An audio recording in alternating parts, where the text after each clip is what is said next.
결정을 내지 않은 채 속보를 이어가고 있습니다. 다만 임박한 걸로 예상되는 윤석열 대통령 탄핵 심판 선고와 관련해선 어떤 결과든 존중해달라며 대국민 호소에 나섰습니다. 어떠한 결정에도 결과를 존중하고 수용해 주실 것을 국민들께 다시 한번 간곡히 호소드립니다. 최대위는 탄핵 찬반 갈등 격화로 국민 우려가 커지고 있다면서 마지막까지 합법적 테두리 안에서 각자 의견을 자유롭게 표현해달라고 거듭 당부했습니다.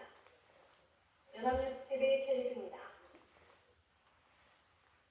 어제 코스피 시장에서 발생한 전산장애와 관련해 한국거래소는 중간가 호가를 도입하면서 기존 자전 거래 방지 조건 호가 체결 로직과 충돌했다고 설명했습니다.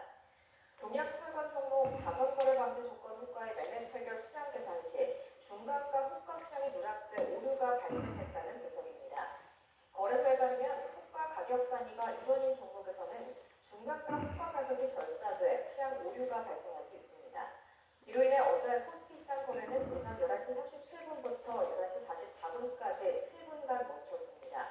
거래소는 다른 문제는 없는 걸로 확인했다며 오는 4월 말까지 매주 주말마다 대체 거래소 넥스 트레이드와 합동 점검을 진행하겠다고 밝혔습니다. 백종원 대표가 이끄는 더본코리아의 브랜드 새마을 식당이 직원 블랙리스트를 운용했다는 의혹이 제기돼 논란이 예상됩니다.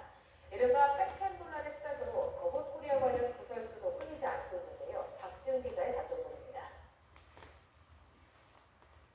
새마을 식당 점주들이 정보를 공유하는 비공개 온라인 카페입니다. 지난 2017년부터 운영된 이 카페에 3년 전 갑자기 직원 블랙리스트 게시판이 생겨났습니다. 게시판에 들어가자 실제로 블랙리스트 게시물이 올라온 정황을 확인할 수 있습니다. 이 커뮤니티는 새마을 식당 본사, 그러니까 백종원 대표가 이끄는 더본코리아에서 운영하는 곳입니다. 지시를 할 때 해가지고 좀 많이 이용을 해요. 원가 국가 이상한 게시판 하나가 생겨가지고. 더본코리아 측은 연합뉴스TV에 한 점주의 요구로 직원들에 대한 고충을 교류하는 게시판을 만들었으나 활성화되진 않았다고 밝혔습니다. 본사에서 명부 작성을 허용했다는 사실을 시인한 셈입니다. 근로기준법은 근로자의 취업을 방해할 목적으로 명부를 작성하고 사용하거나 통신하는 일을 불법으로 규정하고 있습니다.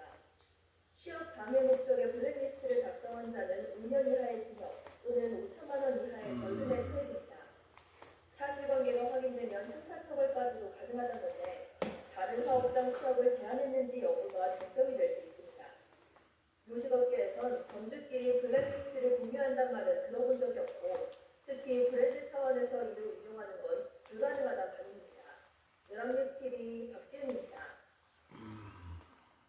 제주에서 한 남성이 군 간부를 사칭해 빵집에서 대량 주문을 한 뒤 연락을 끊고 잠적하는 이른바 노쇼 사건이 발생했습니다.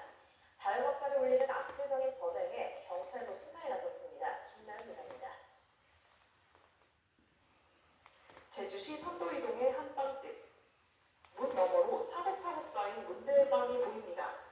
5년간 빵집을 운영해온 A씨는 지난 10일 제주에 있는 해병대 구현한 간부라고 밝힌 남성으로부터 예약 전화 한 통을 받았습니다. 부대원들을 위한 녹차 크림빵 100개를 주문해 나흘 뒤 찾아오겠다고 말했고 업주 A씨는 정성껏 빵을 준비했습니다. 약속 당일 A씨는 주문에 맞춰 빵을 만들었지만 찾으러 오는 사람은 없었고 수차례 전화해도 연결되지 않았습니다. 대신 문자로 돌아온 답은 황당했습니다. 번창하기 바란다며 병사들이 모두 녹차 알레르기가 있다며 전달하라고 했다며 못 받았냐고 되묻습니다. 그러면서 주변 보육원에 후원하고 좋은 일을 하라는 비아냥도 서슴지 않았습니다.